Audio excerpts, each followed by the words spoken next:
దేశంలో ప్రస్తుతం Maoist party పరిస్థితి రోజురోజుకు దిగజారుతోంది. ఒక్కో నేత చనిపోవడమో లొంగిపోవడమో జరుగుతోంది. తాజాగా ఛత్తీస్గఢ్, ఆంధ్రప్రదేశ్, మహారాష్ట్రాల త్రిరాష్ట్ర సరిహద్దులో జరుగుతున్న ఒక ప్రధాన ఆపరేషన్లో నక్సల్ ఫ్రంట్కు పెద్ద ఎదురుదెబ్బ తగిలింది. మావోయిస్ట్ పార్టీ అగ్రనేత కమాండర్ మాధవి హిడ్మాను భద్రతా బలగాలు ఎన్కౌంటర్ చేశాయి. హిడ్మా ఎన్కౌంటర్తో భద్రతా బలగాలు మిగిలిన అగ్ర నక్సైట్లలో భయాందోళనను విజయవంతం సృష్టించాయని విశ్లేషకులు పేర్కొన్నారు. ఇప్పుడు మావోయిస్టు పార్టీలో బతికి ఉన్న టాప్ కమాండర్లపై భద్రతా దళాలు ప్రత్యేక దృష్టి సారించాయి. చూసుకుంటే దేశంలో మావోయిస్టు పార్టీకి కమాండర్లను బలమైన స్తంభాలుగా పరిగణిస్తారు. అడవిలో కార్యకలాపాలు, లాజిస్టిక్స్, స్థానిక నెట్వర్క్లను నిర్వహించడం వంటి వాటికి వీళ్లు బాధ్యత వహిస్తున్నారు. హిడ్మా ఎన్కౌంటర్ తర్వాత నక్సలైట్ సంస్థ మొత్తం నిర్మాణం కూలిపోవడం ప్రారంభించిందని నిపుణులు అంటున్నారు. మొదటి లాజిస్టిక్ లైన్లు దెబ్బతిన్నాయి. ఇప్పుడు రక్షత, అటవీ మండలాలు కూడా పరిమితం అయ్యాయని అంటున్నారు. అనేక ప్రాంతాల్లో కూడా మావోయిస్టులకు స్థానికుల నుంచి మద్దతు తగ్గిపోతుందని చెబుతున్నారు. డ్రోన్ నిఘా, ట్రాకింగ్ కారణంగా ఈ టాప్ కమాండర్లు దాక్కోవడం కష్టతరం చేస్తున్నాయని అభిప్రాయపడుతున్నారు. మావోయిస్టుల ఉనికిపై పట్టు బిగించడానికి భద్రతా దళాలు తమ వ్యూహాన్ని 3 భాగాలుగా అయితే విభజించాయి. మొదటిది వచ్చేసి అగ్రశ్రేణి నక్సలైట్ కమాండర్లను వారి నెట్వర్క్లు, సహాయక వ్యవస్థల నుంచి వేరు చేయడం. రెండవది వచ్చేసి లాజిస్టికల్ సామాగ్రిని పూర్తిగా నిలిపివేయడం. మూడవది సంస్థ అటవీ ఆధారిత మౌలిక సదుపాయాలను నాశనం చేయడం. ఈ వ్యూహాన్ని అమలు చేయడానికి కేంద్రం ప్రత్యేక బృందాలను మోహరించింది. అలాగే సరిహద్దుల జిల్లాల్లో భద్రతా దళాలు నిరంతరం కార్యకలాపాలను నిర్వహిస్తున్నారు. దీంతో మావోయిస్టుల ఉనికిపై భద్రతా దళాలు పట్టు బిగించినట్లు అయ్యిందని పలువురు విశ్లేషకులు చెబుతున్నారు. తాజా హిడ్మా ఎన్కౌంటర్ తర్వాత మిగిలిన నక్సలైట్లు నాయకులకు కూడా భద్రతా దళాలు స్పష్టమైన హెచ్చరికలు జారీ చేశాయి. దీంతో వాళ్లు భద్రతా దళాలకు లొంగిపోయే అవకాశం కల్పిస్తోందని విశ్లేషకులు అంటున్నారు.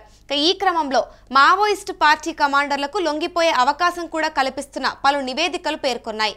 ఒకవేళ వారు దీనిని సద్వినియోగం చేసుకోకపోతే వారిపై కఠిన చర్యలు తప్పవని భద్రతా దళాలు స్పష్టం చేశాయి. విశ్లేషకుల అభిప్రాయం ప్రకారం 2026 నాటికి నక్సలిజాన్ని నిర్మూలించాలనే ప్రభుత్వం ప్రకటన ఇప్పుడు వాస్తవం అవుతున్నట్లుగా కూడా కనిపిస్తుందని అంటున్నారు. మావోయిస్టు పార్టీలో టాప్ కమాండర్గా పరిగణించబడిన హిడ్మా మరణం మిగిలిన కమాండర్లపై ఏ విధంగా ప్రభావం చూపుతుందనేది ఇప్పుడు పెద్ద ప్రశ్నగా మారింది. అలాగే పార్టీలో మిగిలిన టాప్ కమాండర్లు బప్పారావు, గణపతి, దేవబర్సే, దేవ్జీ సహా ఇతరులు ఎంతకాలం భద్రతా సంస్థల ఒత్తిడిని తట్టుకోగలరనేది కీలకంగా మారింది. ఈ సందర్భంగానే పలువురు విశ్లేషకులు మాట్లాడుతూ ఇకపై వారికి అడవి ఏమాత్రం సురక్షితమైన స్వగ్ధామం కాదు అని చెప్పేసి అన్నారు. భద్రతా దళాలు ముట్టడి పెరుగుతుండడంతో వారి బలం తగ్గిపోతుంది. రాబోయే నెలల్లో కూడా కేంద్రం నక్సలైట్ నాయకత్వంపై నిర్మాణాత్మక చర్యలు తీసుకునే సంకేతాలు కూడా స్పష్టంగా కనిపిస్తున్నాయని వెల్లడించారు.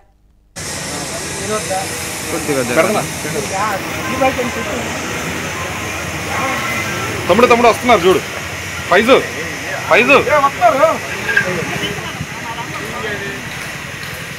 Ganapati alias Muppala Lakshmanarao CPI Maoist party మాజీ ప్రధాన కార్యదర్శి గణపతి. ఈ సంస్థ సైద్ధాంతిక గురువు, వ్యూహాత్మక మార్గదర్శి. కేంద్ర నాయకత్వంలో చాలా కాలంగా కీలక వ్యక్తి.